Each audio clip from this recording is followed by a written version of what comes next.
Hey, what's going on, guys? It's Brandon. This is going to be my subscriptions talk video for books that were released on August 8th, I believe. I'm a little late with this. If you watched my other video, you know that I was on vacation.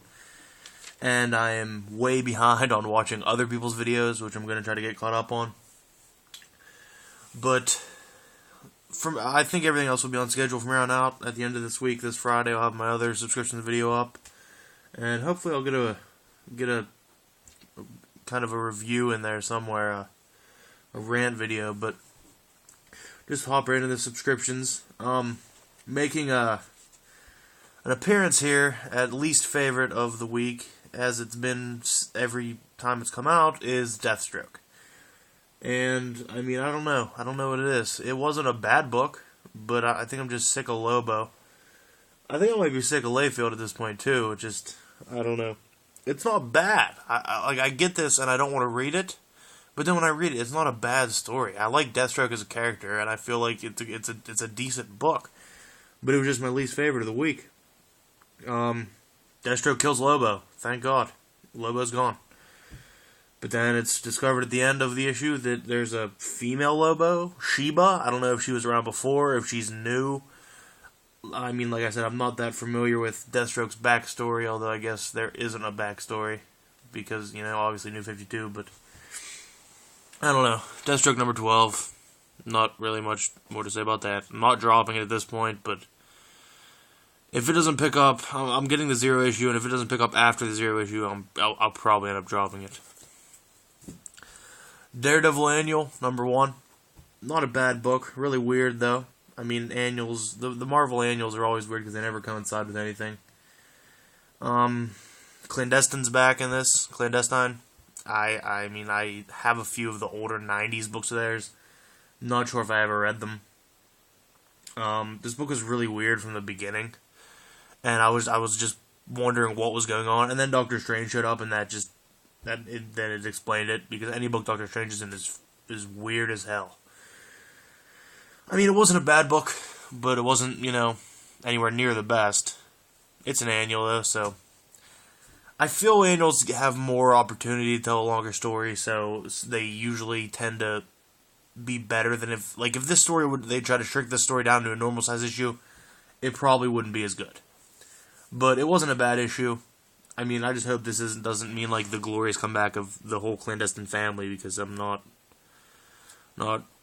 excited about that at all. Batman number 12. Now, if anybody's watching my videos, they know that I've been really bitter about anything modern Batman.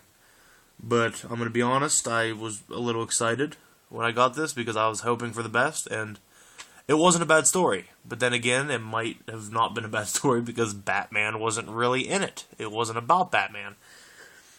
But I don't know. I'm not dropping this at all. I'm still hoping for the best. I mean, I'm still hoping to get into this, but it makes it harder for me that this book's $3.99. If this book was $2.99, it wouldn't be that bad. But this book being $3.99 is making it a little rough. I don't know. Modern Batman, I'm really bitter. So, I mean, I'm going to stick with it, hope it gets better. And, you know, not really much more to say about this. It is a nice cover, though. I'll give him that. It's a great cover there. Incredible Hulk number 12. Love this cover. I think it's the first time the bald Hulk has been on the cover of these, by the way. Well, at least the ones that I've gotten. I love the art in this. I'm not sure if it's a new artist that picked it up. Pacheco, I think his name might be. Yeah, I think that's who did the pencils. I liked it a lot. I really did. I really enjoyed this art. It's pretty much the same art that's on the cover. Not exactly. Not as digital-like, I guess you could say. There's some beautiful scenes in this book. Wolvie and Hulk are fighting, and Hulk actually turns Wolvie's claws into his own head. Pretty wild. And there's a moment where he rips the Thing's face off and, like, blows it in his... I don't know. Like, rips the chunks of Thing's face off and blows it, like, crushes it into dust and then blows it everywhere. Pretty good. And then it's, at the end it's discovered that Banner has actually found a cure to kill the Hulk. Like, found a cure for the Hulk, you know, symptom, I guess. And that's what it's coming down to, and the next issue is going to be whether Banner can kill the Hulk, which I'm not really sure where that's going to go. I mean, obviously he's either going to do it or he's not, but if he does it, I mean, the Hulk's not going to die. You know, there wasn't a moment where I saw the end, I was like, oh, the Hulk's gone. No, it's just not going to happen. I like the book a lot, though, but it's just those, you know, those free digital downloads. I'm trying to sell these on eBay. I sold a couple last week, the ones that I had, and hopefully these ones sell too, because it's not, I don't use them. I don't use them at all, any of them. I don't care about the digital copies. Okay, enough about my bitterness about digital copies. Gambit #1. Really enjoyed this. It left a lot of room for pretty much anything to happen. He's like a high-tech thief, almost. He has a lot of like new technology and things that he uses. There's an interesting female character in this. She's, you know, I don't know where they're going with her, or if she's even going to be a reoccurring character. But she's kind of all tattooed up and kind of like an alternate, you know, to what you would see as the normal, you know, stereotypical female, you know, romantic interest of a superhero. Although Gambit, you know, doesn't really call himself a superhero. But I'd like to see where they go with this. I'm definitely not going to drop this. It was #1, so I had to pick it up. They didn't overdo his accent, which is a main thing for Gambit. Anytime Gambit's in anything for me, I can't stand it when they overdo his accent. I understand your accent, but I feel like they're doing it right as it's kind of slowly wearing off, as it seems to me. And that's what it needs to be, and I'm really glad about that. Because this was the accent didn't even affect it much. But like any other time I run into Gambit, it's kind of hard. I have to struggle through it because of his accent. Great book, though. No chance of that going anywhere. Wolverine 311. It's the second part of Sabretooth coming back. Pumped about it. Really pumped about it. Pumped about Sabretooth. Wolverine vs. Sabretooth is some of the greatest battles in comic book history, I believe. This book didn't have anything spectacular, but it didn't have anything bad either. I mean, there's a few beautiful scenes where, you know, Wolverine's fighting an army of Sabretooths, and then that mysterious redheaded girl from the last one who shows up turns out to be the twin sister of Romulus, and she wants to kill her brother. So it's going to be an interesting twist on the story there. So, you know, pumped for the next one. I'm pretty much pumped for every book that comes out, obviously. That's the book of this. That's the word of this video, is pumped. Might be the word of my whole YouTube channel, for that matter. But regardless, good book. Waiting for the next one. New Avengers, #29. Now, I didn't plan on getting these for the story. I only got these for the Deodato artwork. I'm a big Mike Deodato fan. And I picked these up for his artwork, but I've really enjoyed every issue I've gotten of this. I'm not sure if I'll continue after he's done. I think he has one more issue left on this, and then he's done, but I'm not sure. But this issue was great. I like these little kind of side exposition meetings of the minds, rather than the crossover of where they're always fighting. It's just action, action, action. This actually, they sit down and they talk about ramifications and consequences of what could happen or what's happening now, and it was really good. It was Iron Man and pretty much everybody you see on the cover here, and then, you know, Cap said Namor will show up for this meeting. He'll show up, and I mean, he ends up showing up actually after everybody tells him he's wrong. But first thing here is the first couple pages of this book. Also, Deodato has an incredible Red Skull. He does his Red Skull is one of the best Red Skulls I've ever seen, because it was like a flashback to Cap and Namor fighting together. But phenomenal issue. I like this a lot. The New Avengers, I mean, if it wasn't for the Deodato artwork, I would never even have read this. But because of his artwork, I really enjoy this. But I really enjoy the story too, so I don't know. Avengers Assemble #6, Guardians of the Galaxy Go. It seems to me like this could be word for word the exact storyline of the movie.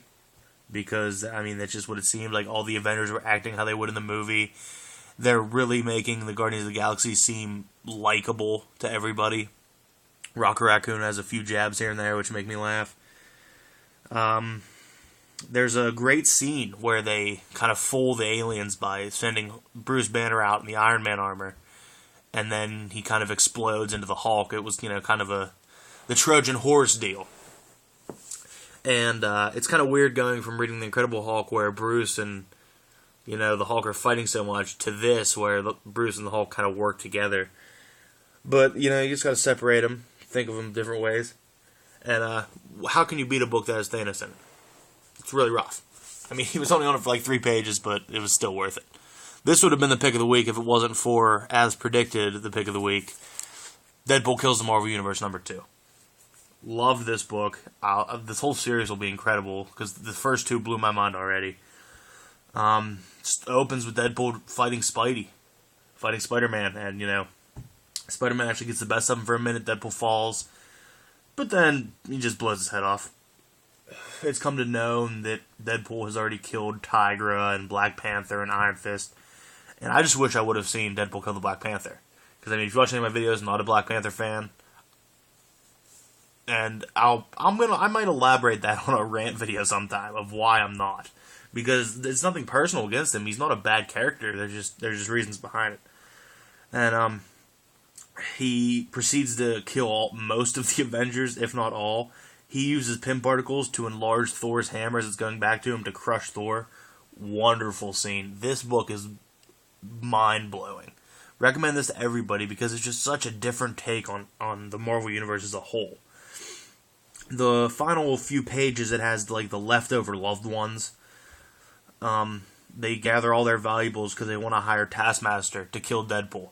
But if you're an avid Deadpool fan, you know that they have fought many times before, and it just doesn't work. How do you adapt to somebody when they'll plan on kill themselves to kill you? And that's just what's going to happen.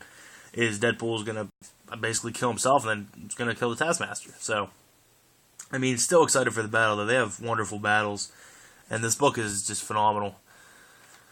Love this book. Pick of the week, Deadpool Kills Marvel Universe. Recommend it to everybody. Pretty decent books all around this week. I don't know what I'm getting Friday. I haven't even looked at what comes out yet, but I'll have a video up for my subs this Friday, and I hope you guys enjoy it. And remember, have a great day.